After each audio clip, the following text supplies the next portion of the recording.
Con. I just had to move to the shade spot. But come in, we're gonna break this down the right way.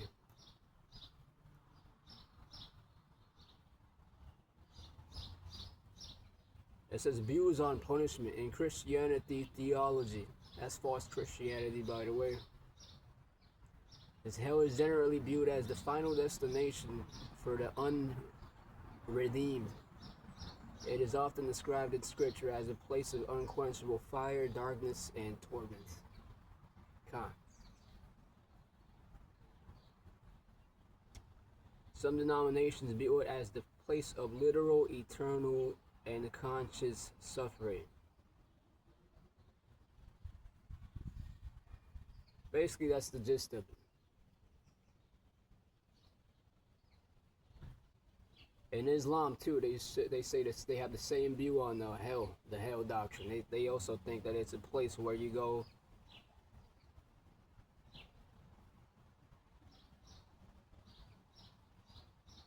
I already hear it. Hell is known as Jahannam and is described in the Quran as a place of both physical and spiritual suffering. So they're off too. They're off too. It's basically the same thing, same idea, concept as pseudo Christianity. It is an eternal consequence for those who reject faith and commit grave sins. Though it is also functions as a place of purification for believers who need to atone for transgressions.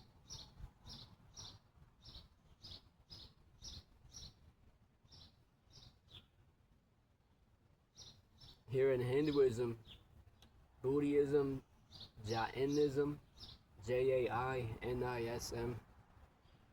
This is what they say. This is what the hell is. It says, unlike the linear permanent hells of Abrahamic faiths, Indian religions often view hell as an intermediate purgatory.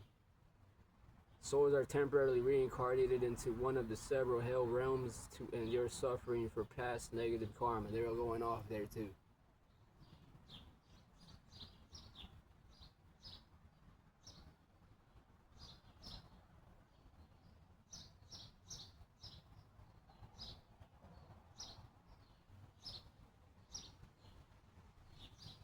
You even have, it says, it even has ancient mythology.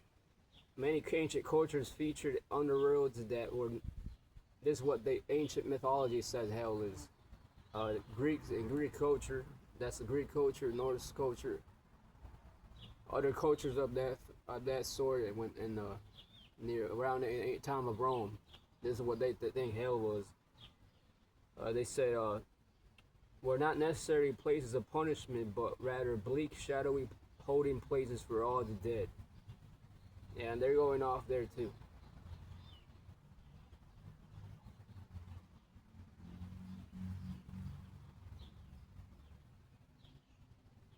Secular and figurative meaning.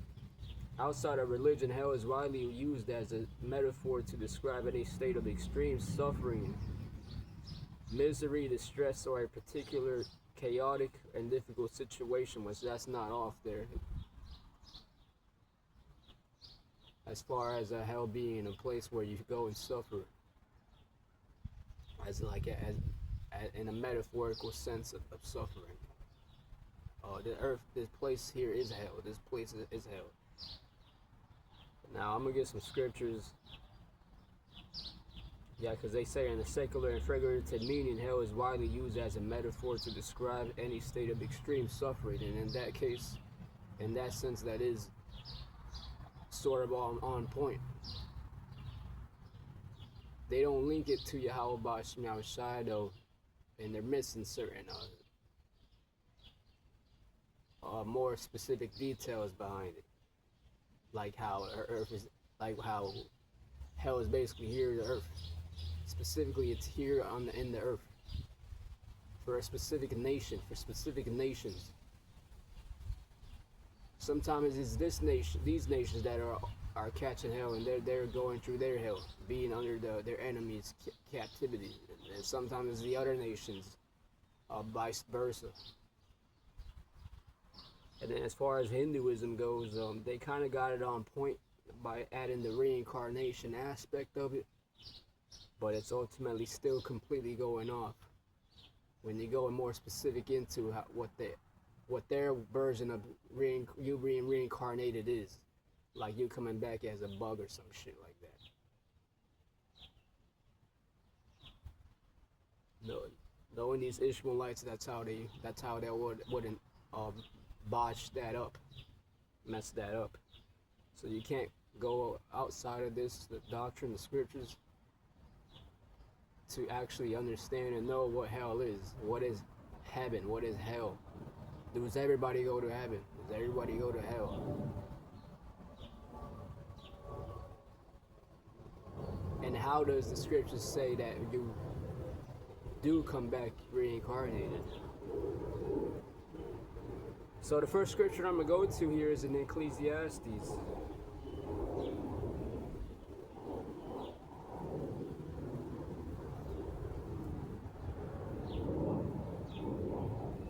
I'm going to just get my scriptures ready. Bear with me.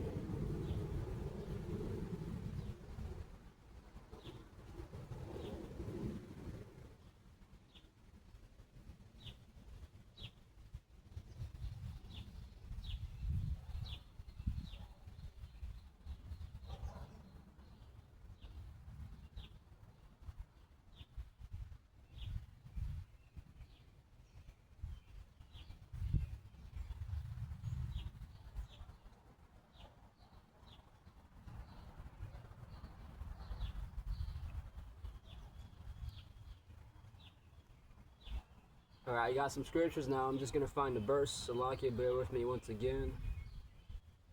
So you can be patient.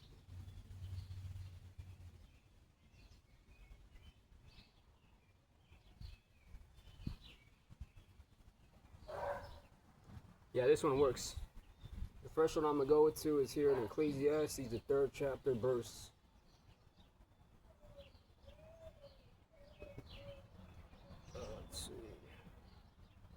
16. It says here.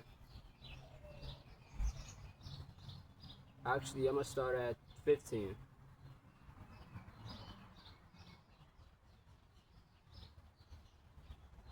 Actually, I'm going to start at 14 here. Because if you gotta die, right? If you gotta die and then you're eternally now, you're stuck in heaven forever until the final judgment comes. That means the Lord has to send new people. You're gonna have a new batch of spirits that come back, and then they're gone, and then you're gonna have a whole new other batch of spirits to come back, and then they're gone. They're not gonna be able to come back and recycle, basically. Which, when you go into how the earth works, the earth basically recycles too.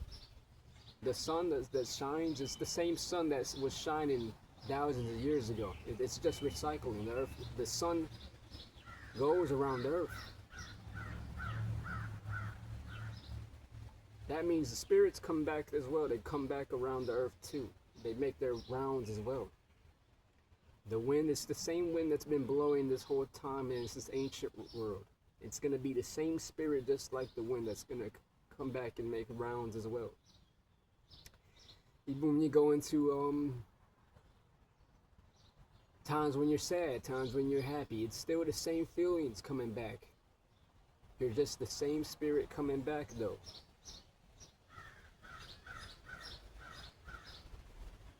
Just like with spirits, with emotions, it's the same emotions. It's the same spirit. It's the same human, bro. A human doesn't come out with 3 arms, 5 legs. Generations after, they're coming back all differently. No, that's not how it works. That's not how it works. You got to get the way Esau taught you things out your head. If you are of the elect, and not everybody is going to receive this precious word of the elect. It's only for a chosen few. So if you can't receive this, you are reprobated. You are meaningless. You are nothing.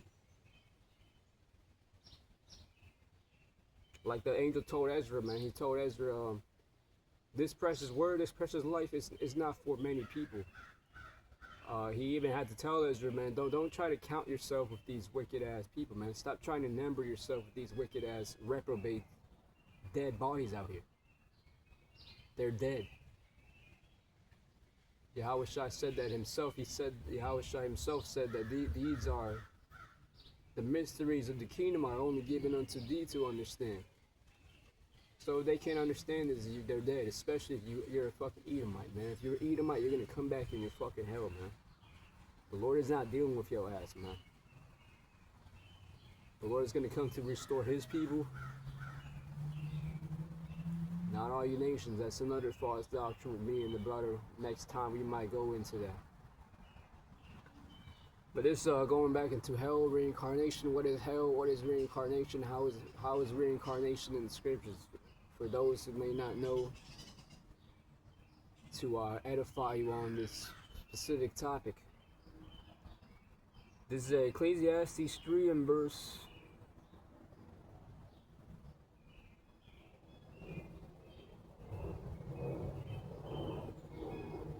12. I know that there is nothing better for people than to be happy and do good while they live, that each of them may eat and drink and find satisfaction in all their toil, that is the gift of God. 14. I know that everything God does will endure forever. Nothing can be added to it, and nothing taken from it. Everything God does will endure forever. That means it's the spirits. Nothing can be added to it, nothing taken from it. So every spirit that's existed has already been here a couple hundred times.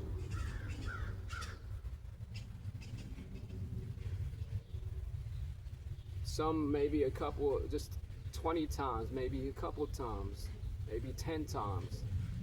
The point is, every spirit that the Lord's ever made has existed and been sent down here on earth. That's why it says nothing can be added to it, nothing taken from it. The Lord ain't going to send a new spirit. The Lord, at this point, every spirit that comes back is not a new spirit. Hence why it says nothing can be added to it, nothing taken from it. God does it so that people will fear him. Because you're going to have to come back. You're going to have to come back, and that's a fearful thing. Because when you come back, you don't know if you're going to come back in a more favorable lot or a more blessed position or a cursed position, servitude position or kingly position. You don't know. 15. Whatever has already been and what will be has been before, and God will call to pass to account. Right there, that's the point. But I want to get that in the KJV because it makes more sense. Ecclesiastes 3 and verse 16. 15. That which has been is now. That which has been is now. Meaning the spirit that's been here, that's here, it's been here. And that which is to be half already been. And that which is to be, Salaki, and that which is to be, that which is to come, has already been. It's been here already. And the power of Yahweh requireth that which is past. He requires that which is past. Just like certain events in history repeat itself, spirits repeat themselves, they come back. A lot of people talk about ancient Rome and how the fall of Rome is reoccurring again through America. It's the same thing with spirits coming back. Just like Trump, for example, we believe he is Nero coming back.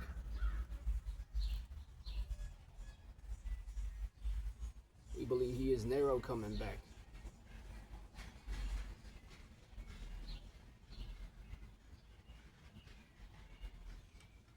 Joe Biden, that we believe that's Caligula coming back. John F. Kennedy, we believe that was Abraham Lincoln and Julius Caesar coming back. It's the same person. Apostle Tahar, we speculate Apostle Tahar could be Paul coming back in the reincarnation.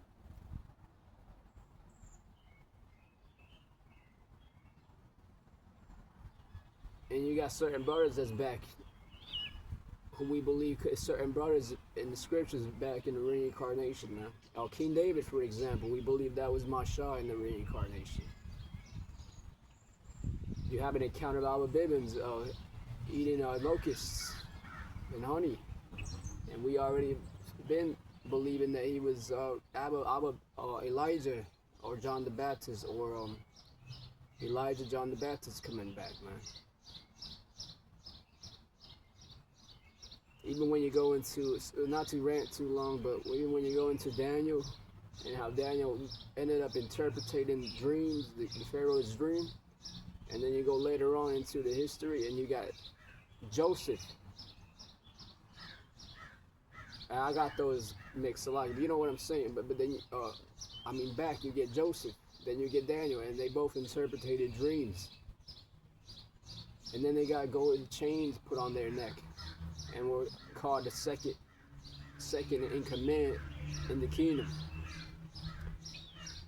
When you read about Daniel, that's what happened. And when you read about Joseph, that's what happened.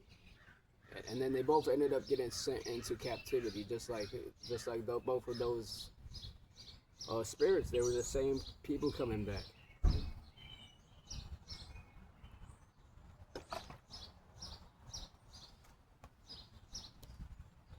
Salaka, let me get this.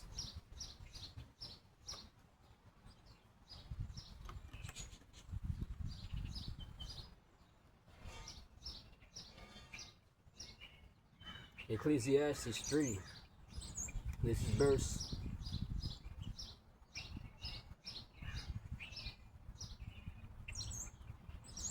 Yeah, this is verse.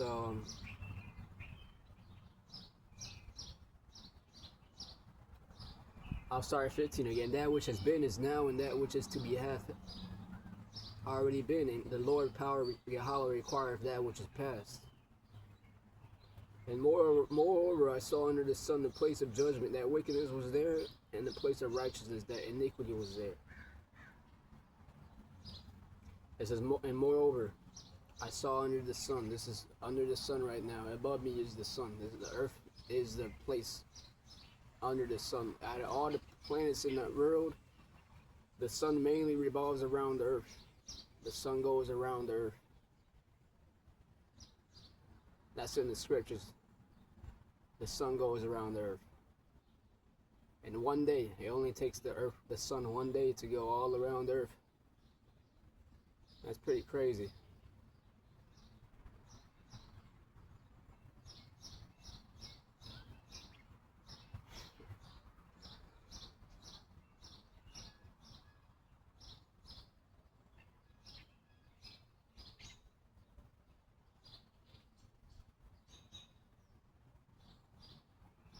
See,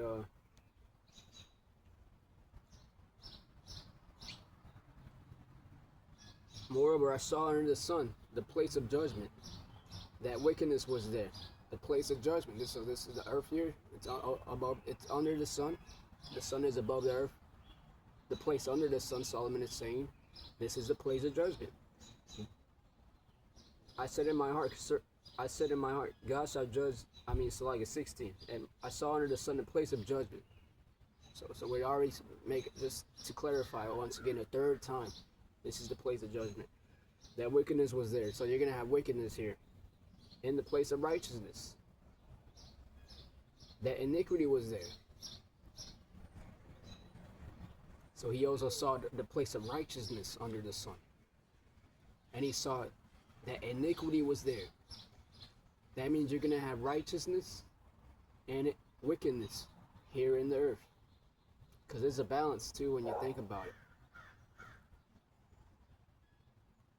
It's a balance too when you think about it, man.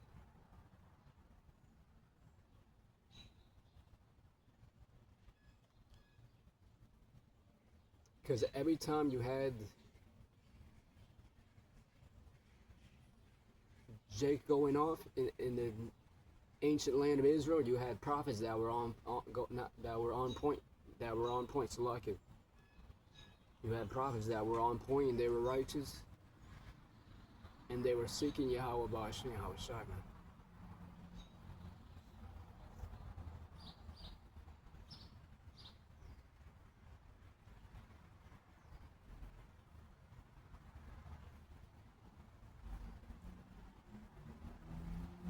said in my heart, God shall judge the righteous and the wicked, for there is a time there for every purpose and for every work. I'm gonna actually go back to the NIV. It says in 16, and I'm gonna read 16 again. I saw something else under the sun. In the place of judgment, wickedness was there. In the place of justice, wickedness was there.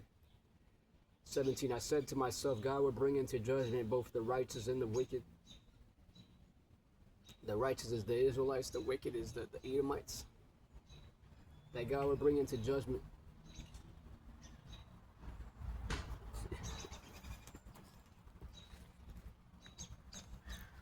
Yeah, the brother's coming to join us.